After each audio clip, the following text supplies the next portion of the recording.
Hello to everyone. My names are Reverend James Nyakuti from the Ministry of Outreach, Living Mountain Christian Church. I have standed here to give a testimony unto the servant of the Lord that ministered to me from 25th until today. He touched my heart when he was teaching, because my former life, I was saved from 1992 until now, but I didn't know that my sins are washed away. So I minister, I do the work of God, knowing that I'm still a sinner.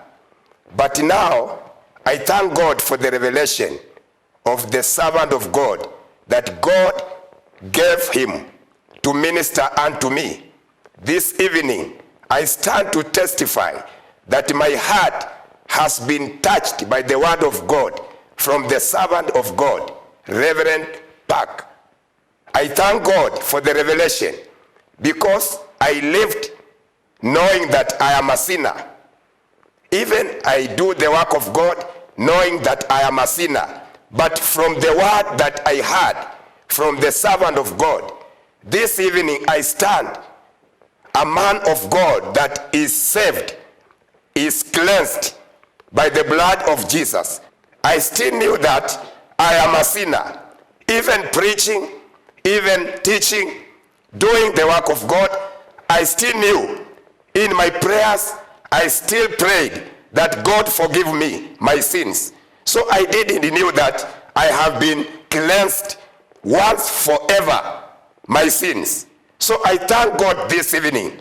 From 25th, I heard the servant of God teaching about the pumpkin and watermelon.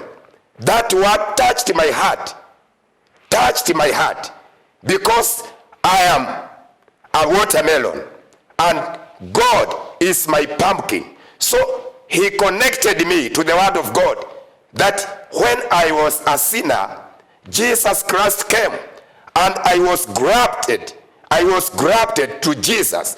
So I became a man without sin again, because in Jesus Christ everything is good, righteous, truth.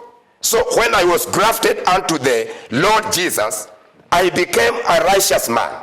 I became a truth man. So I thank God this evening for the servant of God, that God has given him a revelation to teach us. I have had a man of God changing my life.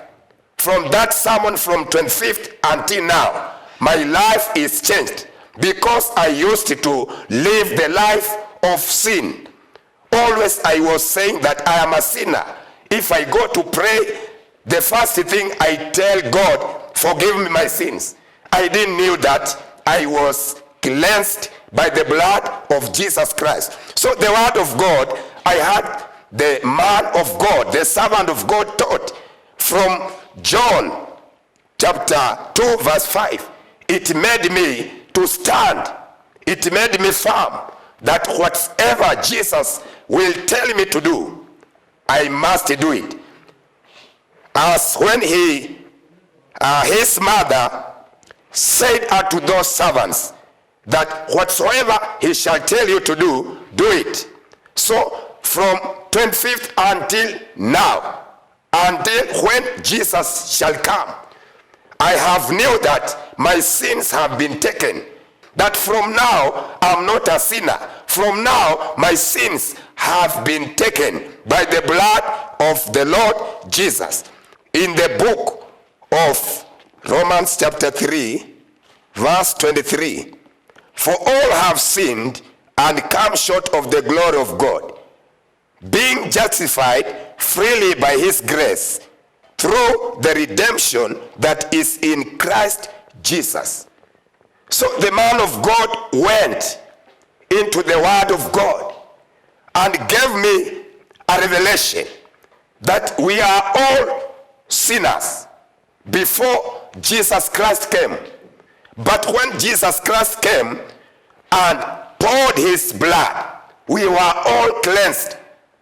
We were all cleansed by the blood of the Lord Jesus Christ. The verse 24, being justified freely by his grace. The servant of God teaching me that the grace of the Lord Jesus Christ has made us free out of the sin. He took our sins. We were sinners, but when he came, he took our sins. Hebrews 10:15, whereof the Holy Ghost also is a witness to us. For after that he had said before, this is the covenant that I will make with them after those days, said the Lord. I will put my laws into their hearts, and their minds will I write them. And their sins and iniquities will I remember no more. That Lord Jesus has taken my iniquities, has taken my sins. I'm no longer a sin again. And he has taken them forever. He has taken them once, forever. I'm not a sin again. From now unto the days coming, until when the Lord Jesus shall come again to take his church, I believe that my sins have been taken away. I shall no longer pray again that my sins be taken. I shall be no longer pray again that my sins be cleansed. The blood of Jesus Christ has cleansed my life. From that verse, Hebrews 10, verses 18. Now, where remission of this is, there is no more offering for sins. So, where Jesus Christ came and poured his blood and cleansed our sins, there is no other offering to be given for our sins. So this word touched my heart. Jesus was an offering, and he was the last offering to our life. There is no other offering that shall come.